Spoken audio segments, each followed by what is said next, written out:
I want to say that I'm rich and famous.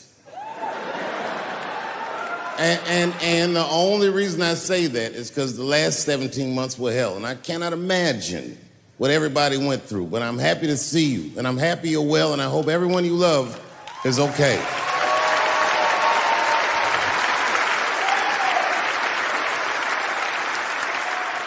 I don't want you to worry about me. I'm vaccinated. I got the Johnson & Johnson vaccine.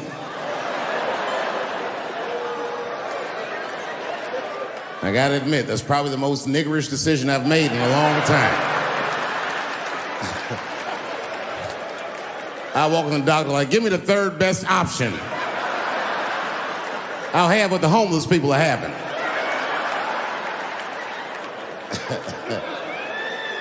So far, so good. And I know you probably heard on the news, I did get coronavirus. And it was something else. Like, okay, first of all, when the doctor told me I had coronavirus, I got to tell you, I was surprised how it made me feel. I felt dirty. I felt gross.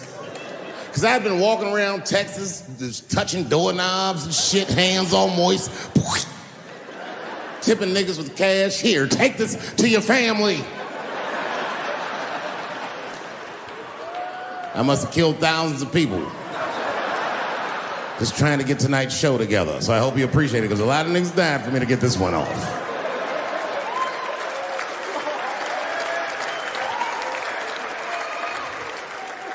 I hadn't felt that dirty in a long time. Last time I can remember feeling dirty like that, man, I must have been a little boy. I was being molested by a preacher. Oh, don't feel bad for me. I liked it.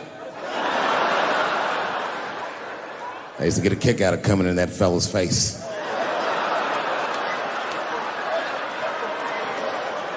Well, he asked me to do it.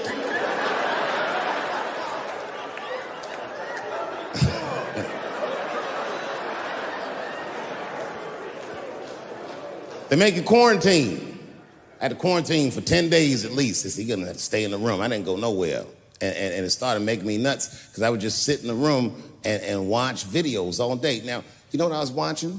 And I hate to say this, but there was a lot of videos, sadly, of black people beating up Asians for no reason. Oh, these attacks were unprovoked. I couldn't believe it. And I was sitting in the room watching this shit. It was stressing me out. I was stressed already, because the whole time when you get coronavirus, at least the first 5 days, you wait, see how sick you're gonna get. And it turns out, and this is true, I didn't get sick at all. Not a cough, not a booger, not a fever, nothing. Look at me. I am the Magic Johnson of coronavirus.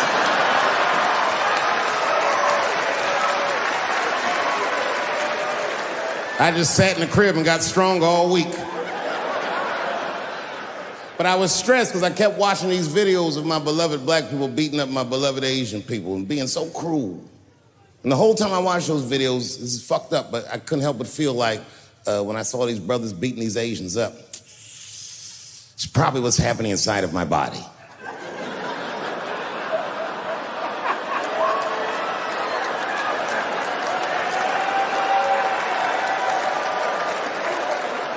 I didn't get sick.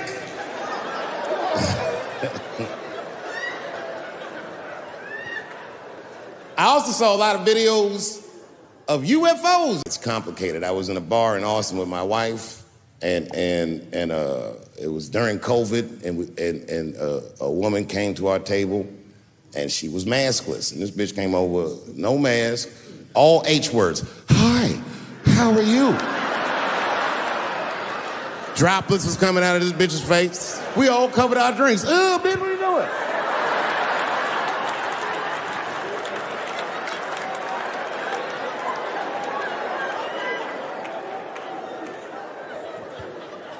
Now, I looked over at the table that she came from, and I peeped game. The men at the table were filming me.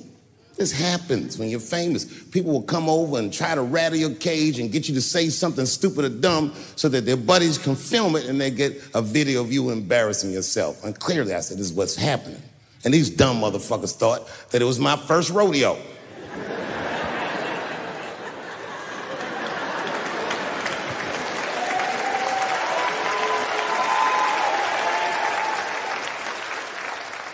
Sadly, it worked. I ran right over there. I said, I pointed right in the camera. I said, "You's a bitch-ass nigga for doing this to me."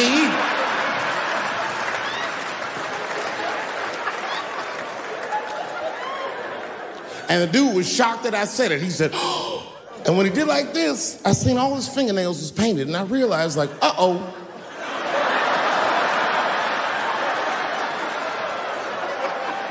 This fella's gay. Now, you know how I talk. I call everybody a bitch-ass nigga, you know what I mean? But that's not a right thing to do if they're gay, you know what I mean? And now I was in trouble. And not only that, the motherfucker was huge. He stood up. He was towering over me. He must have been 6'5", a big, white, corn-fed, Texas homosexual. This nigga was ready to fight. And he started barking on me, but I stood my ground. I wasn't scared. How could I be scared? This motherfucker's shirt was tied up in a knot like this. Oh, fuck this guy. Let's go, nigga, let's go. I thought we were gonna come to blows. I was ready. And then, right when you think we would fight, guess what he did? He picked up his phone and he called the police. And this thing I'm describing is a major issue that I have with that community. Gay people are minorities until they need to be white again.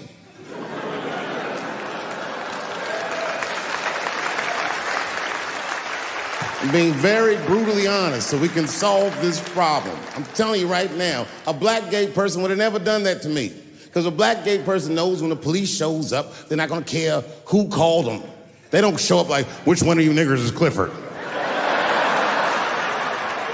We're all Clifford.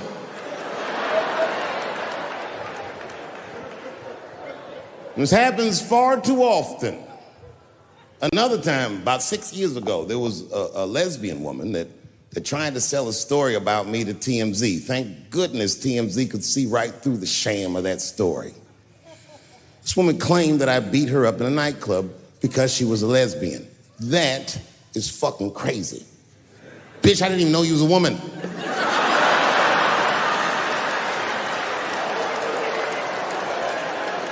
Thank God TMZ didn't believe that. Because I did beat the shit out of her, I'm not gonna lie. It was her fault, I had no choice. I came in the club minding my own business, and a woman came up to me, she goes, "Oh my God, Dave Chappelle." And I was just being reciprocally nice. "Hey, miss, how are you?" Blah, blah, blah. Benign talk, nothing to it. And all of a sudden, this lesbian fellow stepped between us. "Hey, nigga, that's my girl." I said, yo, my man, back up like that.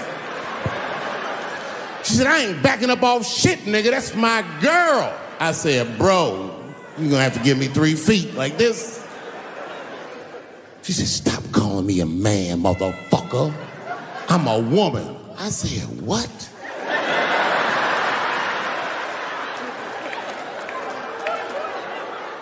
And then I looked deep in this nigga's cheekbones. I said, "Oh my God, you are a woman."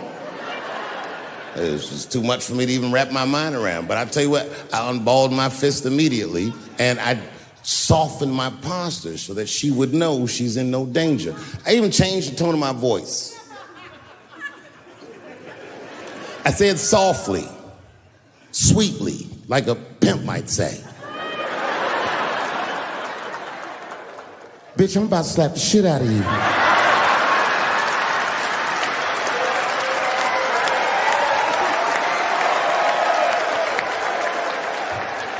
I shouldn't have done it. Oh, I wish I didn't say that. She dropped that foot back. Boop. She was in a perfect southpaw stance. Her shoulders were angled correctly. Her head movement was good. I said, "Oh no! This bitch boxes for real." She threw a wild hook at me, and I saw it coming from yesterday, so I slipped it like this. I had no choice. I had to go to work. I let that jab go. You should have seen me go, nigga. I tenderized them titties like chicken cutlets.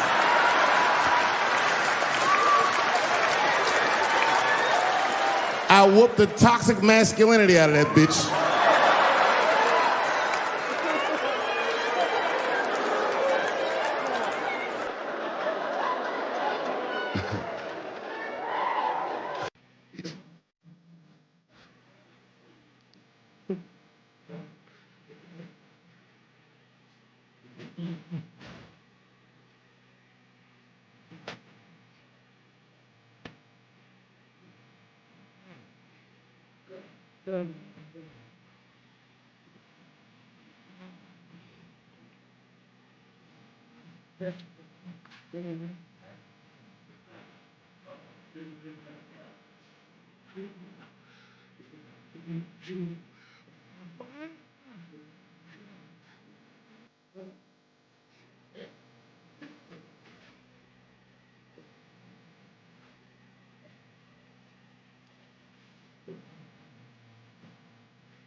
Ass.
How come they never do that?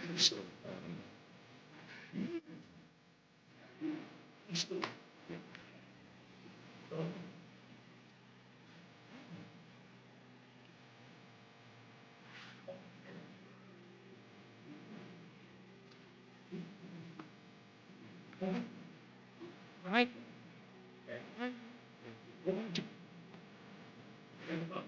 Up.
Yeah, but this shit is just the worst. I'm seeing it. I see why stars are crazy, man. These motherfuckers. I went to Disney World with my kids, which is a big deal for me. I don't get to see my kids so much. I do Chappelle show 20 hours a day, sleep for like half an hour, raise my kids for 10, 20 minutes, and I go back to work. Now, this particular day, I got to hook up with the kids. We went to Disney World. Everybody at the park, fucking everybody, Hey, hey, I'm Rick James, bitch. Hey, I'm Rick James, bitch. It's like, hey, man, hey, you mind not calling me a bitch in front of my kids? Time out, motherfucker. We take a day off. Even Mickey Mouse did it. I said, this is the most unprofessional shit I have ever seen in my life. Rick James, bitch. Oh, I was fed up. I caught that motherfucker with an uppercut. Bop! Knocked his head clean off. Everybody was screaming. Oh my God, oh my God. Mickey Mouse is Mexican.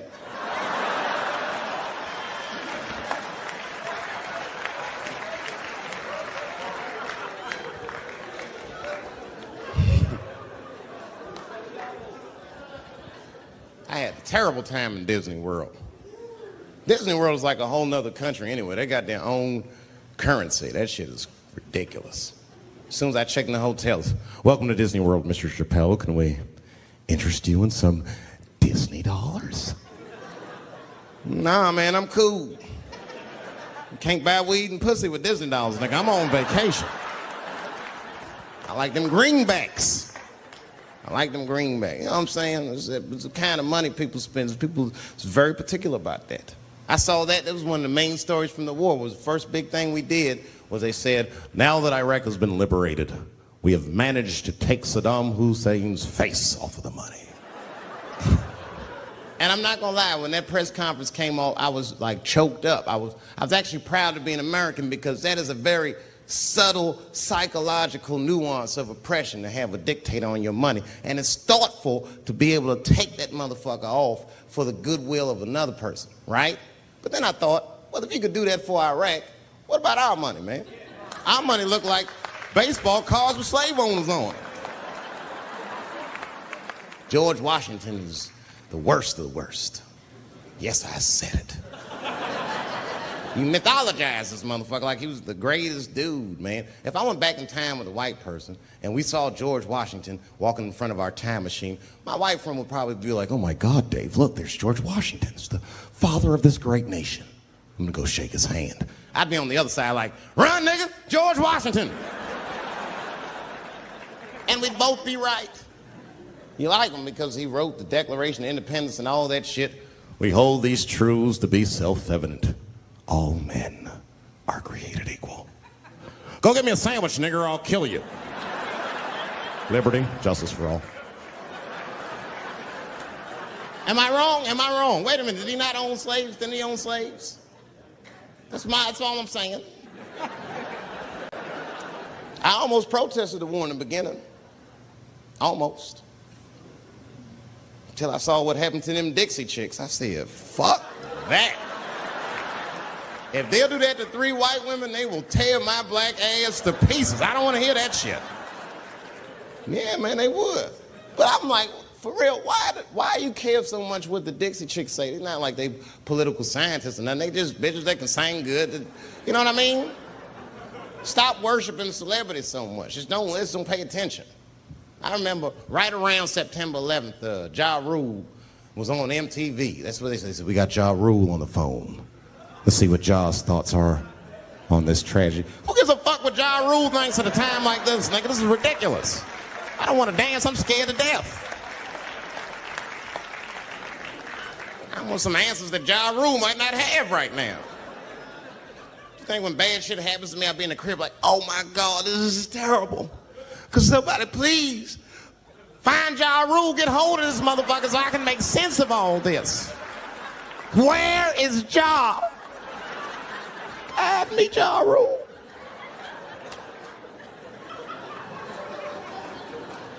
I don't even know why people listen to me.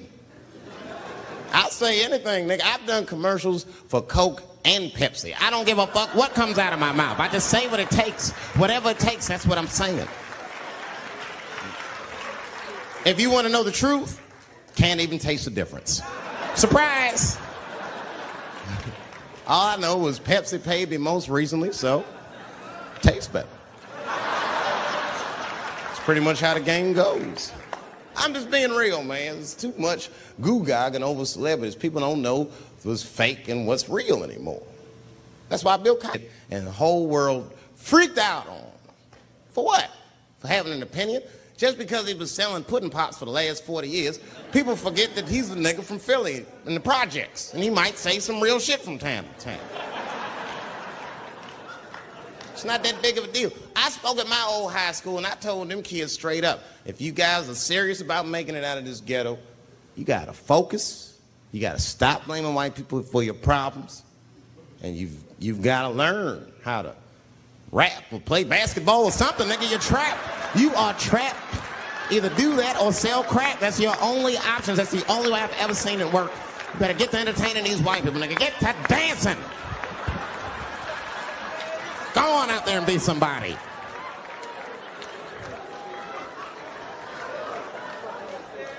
I just hope they listen.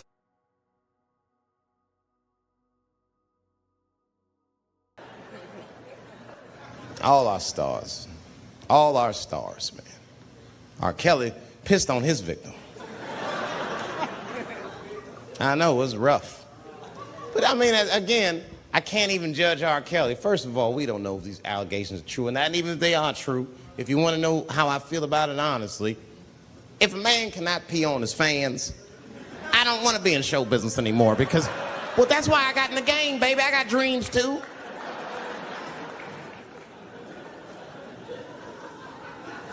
You guys are confusing the issue. While you guys are busy worrying about if R. Kelly even peed on this girl or not, you're not asking yourself the real question that America needs to decide once and for all. And that question is, how old is 15 really? No, that's a good question. That's a good question. I'm not saying that a person is as smart as they're going to be at 15. That's not what I'm saying, man. But I am saying 15 to me is old enough to decide whether or not you want to be pissed on. I mean, that's me. If you can't make a decision like that by the time you're 15, then just give up, motherfucker, because life is way harder than that.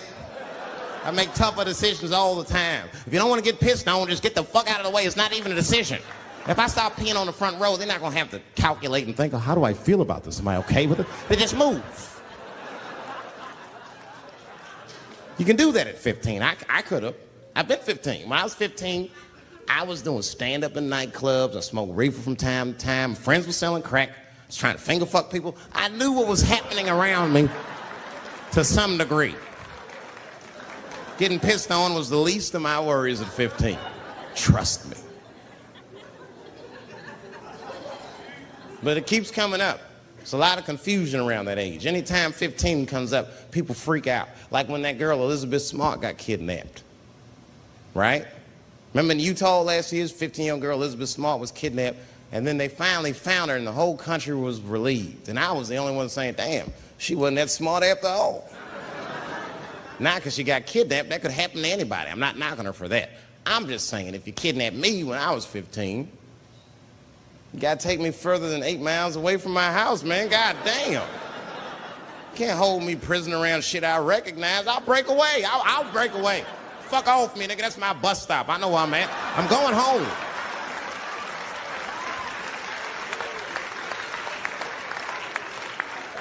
She was missing for 6 months, 8 miles away from my house. That's 2 exits, man. That's nothing.